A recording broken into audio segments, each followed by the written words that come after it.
কতদিন থাকা যাবে? এই আমার পিসি একা থাকে তো কোনো সমস্যা নেই, আমরা যদি একটু অ্যাডজাস্ট করে থাকতে পারি তাহলে অনেকদিন থাকা যাবে। এটাই খুব ভালো জায়গায়, অন্য জায়গায় হলে মানে বিশাল সমস্যা হতো, কিন্তু এখানে খুঁজে পাওয়া খুবই মুশকিল। কিন্তু তোমার পিসিকে যদি কিছু টাকা দিতে পারতাম তাহলে ভালো হতো। হ্যাঁ আমি সেটা বলছিলাম, উনি দিন আনে দিন খায়, ওনার উপর কত চাপ দেওয়া যায় বলো, তিনটে মানুষ। বলছি কি এখানে কোনো কাজ ফাজ পাওয়া যায় নাকি দেখো তো, তাহলে আমরা কাজ বাজ করে এখানে থেকে যেতাম। তোমার পিসির সাথে কথা বলে দেখো সেখানে। দাঁড়াও দেখছি। বলছি আমার কাছে কিছু টাকা আছে, ওই মানে বুড়ো মাস্টারের বাড়ি থেকে ঝেড়েছিলাম, ওই টাকা দিয়ে আপাতত 2-4 দিন চালাই, তারপরে বুঝতে পেরেছো একটা একটা ব্যবস্থা করতেই হবে। কি হয়েছে মা, এত টেনশন করছিস কেন? কিছু না পিসি, ভাবছিলাম তুমি বুড়ো মানুষ, তোমার ঘরের পরে বসে খাওয়াটা তো ঠিক হবে না, তাই। কি যে বলছিস রে শেফালি, আমার ইয়ে কুলে কুলে কোনো কুলে কেউ নেই, আমি টাকা পয়সা দিয়ে কি করবো? তুই আসছিস এটাই আমার সৌভাগ্য। থেকে যা মা, এখানে থেকে যা। বলছিলাম কি এখানে কোনো কাজ পাওয়া যাবে? আমি থাকতে আবার তোকে কিসের কাজ করতে হবে? না আমার বান্ধবীগুলো বলছিল এইভাবে পিসির পরে কি করে ভাত দেওয়াটাকে ঠিক হবে, উনি বয়স্ক মানুষ, উনি কত কি করবে আমাদের জন্য। সারা জীবন কষ্ট করে অনেক টাকা গুছিয়েছি রে, তোরা 1 মাস খেলেও শেষ হবে না। না না পিসি, ওইভাবে বললে হবে না, আমরাও তোমার হাতে হাতে কাজ করে মোটামুটি কিছু টাকা উপার্জন করে দিলে পারে মানে এখানে থাকতে কোনো অসুবিধা হবে না। আরে বাবা, তোমরা একটু কদিন থাকবা, তার জন্য আবার কাজ করতে হবে কেন? কদিন থাকবা না, আমরা এখানে দেখেছি ভালো জায়গা, তাই ভাবছি কি এখানে মাছ সাইড থেকে যাবো। মাছ সাইড থেকে যাবি? তোর মা কিছু বলবে না? না না, মা কিছু বলবে না। কেন, বাড়ি থেকে ঝগড়া করে আসছিস বুঝি? ওরকমই ভাবো, মার সঙ্গে ঝগড়া করে আসছি। মা আমার একটা বুড়োর সঙ্গে বিয়ে দিচ্ছিল, তাই আমি বাড়ি থেকে পালিয়ে আসছি। ভালো করেছিস, এই বুড়ো বুড়োর সঙ্গে বিয়ে করে জীবনটা নষ্ট করিস না।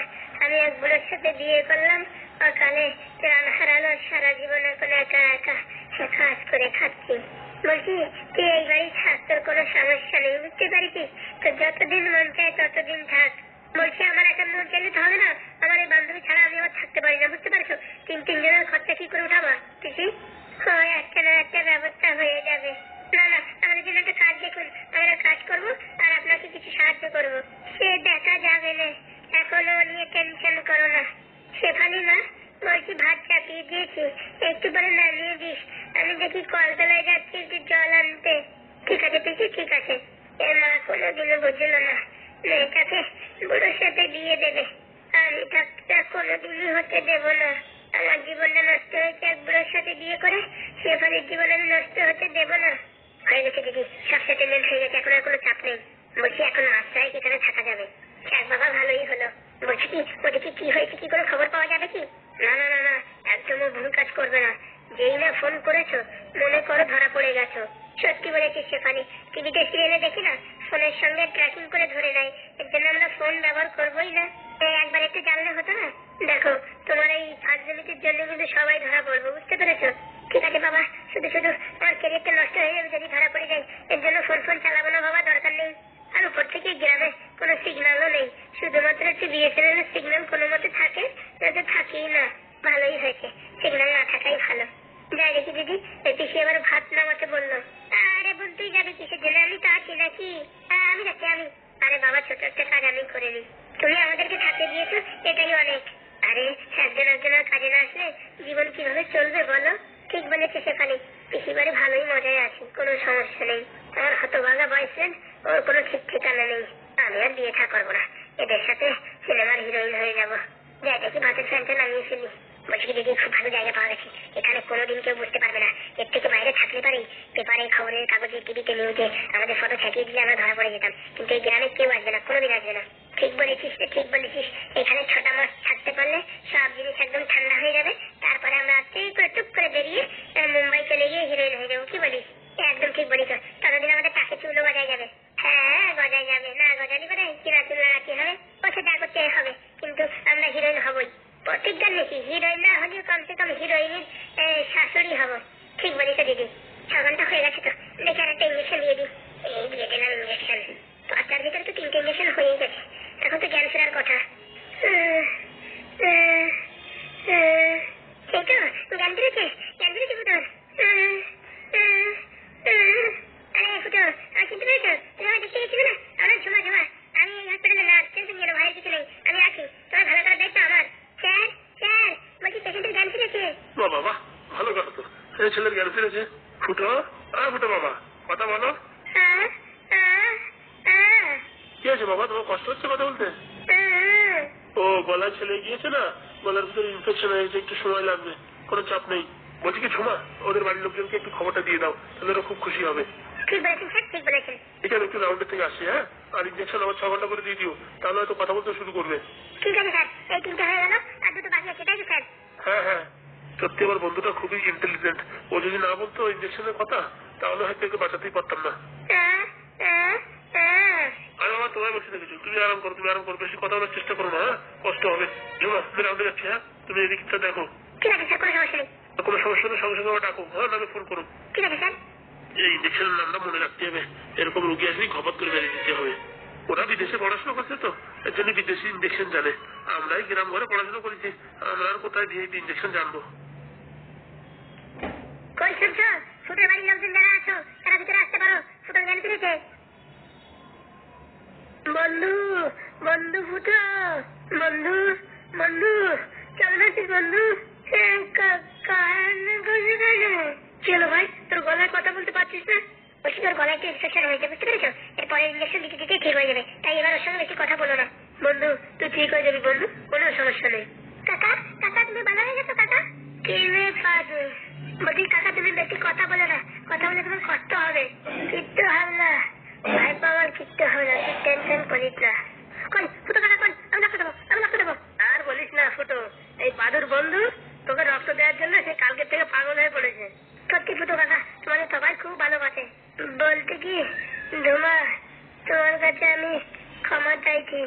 তোমার নামে শুধু শুধু উল্টো পাল্টা বলেছি, তার জন্য তুমি আমার ক্ষমা করে দাও। আরে বাবা, যেদিনের কথা সেদিন মিটে গেছে, ওইসব ছাড়ো তো, তুমি আগে ভালো সুস্থ হও। বলতে কি কাকা, মেয়েটা ভালো আছে, তোমার অনেক সেবা যত্ন করতে। তুমি যদি চাও তোমাকে কিন্তু সেটিং করে দিতে পারি। তুই শুধু সেটিং করলে পাদু, ইটকুলি বিটকুলি আর যাস না। ফুটা, ফুটা তুমি ঠিক হয়ে গেছো? আর কতদিন টাম্পা এইভাবে খেয়ে থাকবো আমি? ফুটো, বাপ ঠিক হয়ে গেছিস? তোর জন্য ফুটো আমার প্রাণটা ধকধক করছিল। না স্যার, আমার কিচ্ছু হবে না। ফুটো কাকা জানো স্যার তোমাদের বাঁচাতে কত টাকা দিছে? কত? প্রায় 5 লাখ টাকা। এ ভাইপো, আমাদের সরকারি হাসপাতালে ভর্তি করছি, এত টাকা কোথায় পাবো? সরকারি হাসপাতালে ভর্তি করলে এতক্ষণ তুমি পটল তুলে যাচ্ছে, বুঝতে পেরেছো ফুটো? বেঁচে থাকলে টাকা অনেক ইনকাম করা যাবে, আগে জীবন তারপরে পয়সা। স্যার আপনাকে কি বলে ধন্যবাদ দেব, আমার বলার ভাষা নেই। তোমার কিচ্ছু বলা লাগবে না, তুমি চুপচাপ থাকো, বুঝতে পারিস? সত্যি ভাই ফুটো, স্যার যা করেছে না তা বলার বাইরে। থ্যাংক ইউ স্যার, আপনাকে অসংখ্য অসংখ্য ধন্যবাদ এই অভাগার জীবন বাঁচানোর জন্য। আরে অবাগা বলছো মানে? তুমি হচ্ছে আমাদের একটা শান, প্রাণ, মান, ইজ্জত সবকিছু হচ্ছে ফুটো, আর তোমার কিছু হয়ে গেলে আমরা ঠিক থাকতে পারি? হয়েছে, কথা বলতে অনেক কষ্ট হয়েছে, এখন আর কথা বলো না, এখন একটু রেস্ট করো, হ্যাঁ, আমরা সবাই বাইরে যাচ্ছি। হ্যাঁ কাকা, তুমি লেট করো, আমরা বাইরে যাচ্ছি। আমরা কালকে থেকে কিছু খাইনি, এখন যাই একটু খাওয়া দাওয়া করে নি। আর বলিস না ফুটো, ছোট ছোট বাচ্চাও কেউ কিছু মুখে দেয়নি, বলছে যতক্ষণ ফুটো তার জ্ঞান না ফিরবে আমরা কিচ্ছু খাবো না। এত ভালোবাসে সবাই আমাকে। শুধু ভালোবাসা না রে ফুটো, কেতা মারা ভালোবাসা। চলো চলো সবাই বাইরে চলো, কিছু না কিছু খেয়ে নি, চলো। দাও দাও, হাবুদা পাদু, তোমরা কিছু খেয়ে নাও, দাও। ঠিক আছে কাকা, আমরা আসতেছি তাহলে, তুমি এখন লেট করো। ম্যাডাম তোমাদের সব ঠিকাই দেবে, কি করলে কি বলতে হবে, খাটি হবে, সব ঠিকাই দেবে। হইতে হইতে আর ফাজলামি করতে হবে না। দা বাইরে যা কিছু খেয়ে নে। যাক বাবা, ফুটোর জ্ঞান ফিরলো, এখন একটু টেনশন ফ্রি। এইবার এই শাকচুন্নি, কালনাগিনী আর শেফালিদি ধরার পালা। স্যার বলছি কালনাগিনী ধরার ব্যবস্থা করেন স্যার। ধরার পরে হামনদেশটা যে বাড়াবো। না স্যার, বেতন দিয়ে বাড়াবেন। আমি তো মুকুর দিয়ে বাড়বো, মুকুর। আয় রে পালু আয়। ম্যাডাম বলছি কি, ফুটো কাকালে একটু ভালো করে ট্রিটমেন্ট করবেন, ঠিক আছে? হ্যাঁ হ্যাঁ, উনি তোমার কোনো অসুবিধা নেই। বলছি এই যে সুযোগ, এই সুযোগে ফুটো কাকার মনে যদি একটু প্রেম ভালোবাসা দাঁড়াতে পারেন ম্যাডাম, তাহলে আপনাকে দুজনে যদি বিয়ে দিতে পারি, তাহলে আমার জীবন ধন্য। তুমি যা বলো না মাইরি পাদু, সত্যি বলছি ম্যাডাম, আপনি যদি আমার কাকিমা হন তাহলে খুব ভালো হয়। ফাজিল কোথাকার, কি বলছিস রে পাদু? কি তোরা ম্যাডাম বলছি টাইম মতন ফুটো কাকারে খাইয়ে দেবেন। আর কি বলেছিস? আর কিছু না কাকা, আর কিছু না, তুমি এখন লেট করো, আমি যাই বাইরে, আমি কিছু খাইনি, কিছু খেয়ে নি। হ্যাঁ ঠিক আছে, দা ঝুমা, আমি তোমায় যা যা বলেছি তার জন্য ভগবান হয়তো আমায় এরকম সাজা দিয়েছে। আরে না, ওসব কথা ছাড়ো, ওসব তো কবে ভুলে গেছি।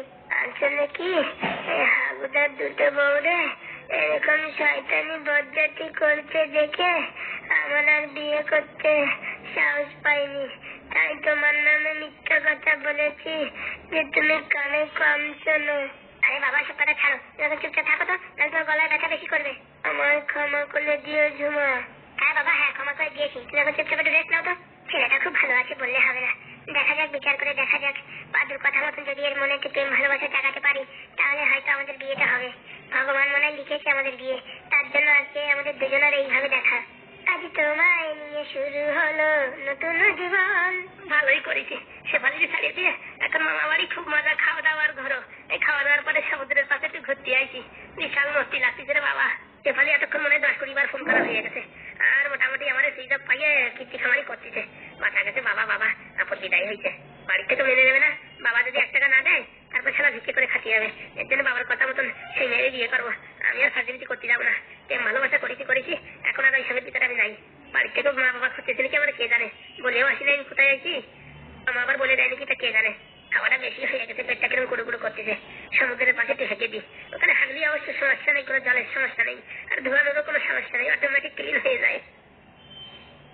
Decathlon 60 plus sports, 6,000 plus products. হাগলি অবশ্য সমস্যা নেই, কোনো জলের সমস্যা নেই, আর ধোয়ানোরও কোনো সমস্যা নেই, অটোমেটিক ক্লিন হয়ে যায়।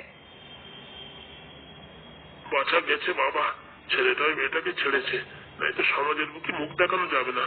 একটা বিবাহিত মেয়েরে নিয়ে যে কত বড় অপদার্থ ছেলে। আরে ও গিন্নি, গিন্নি, বলছি তোমার ছেলেটা কই গেল? সকাল থেকে দেখছি না যে। ডাকছো কেন? বলছি তোমার ছেলে, এই হারামজাদা ছেলেটা গেল কোথায়? আমিও তোর খবর পাচ্ছি না। খবর পাচ্ছি না মানে?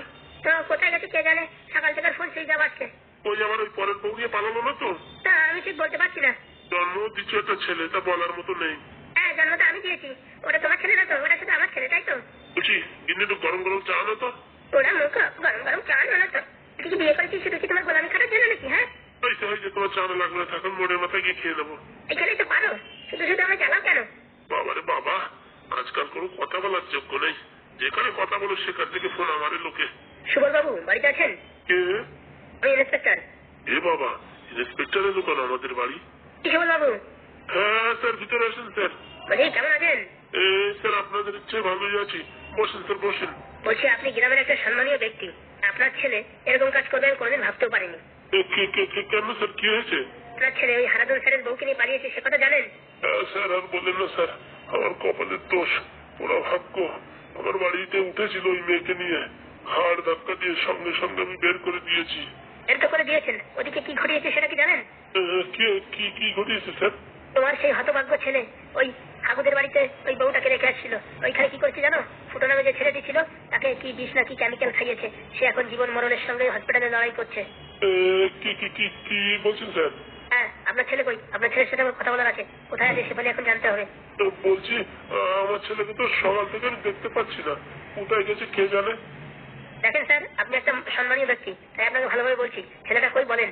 সত্যি বলছি স্যার, আমি জানি না, সত্যি বলছি। বলছি স্যার, আপনি একটা সম্মানীয় ব্যক্তি, তাই আমি চুপচাপ আছি, নাহলে কিন্তু স্যার কি করে আপনার ছেলেকে বের করতে আমার জানা আছে।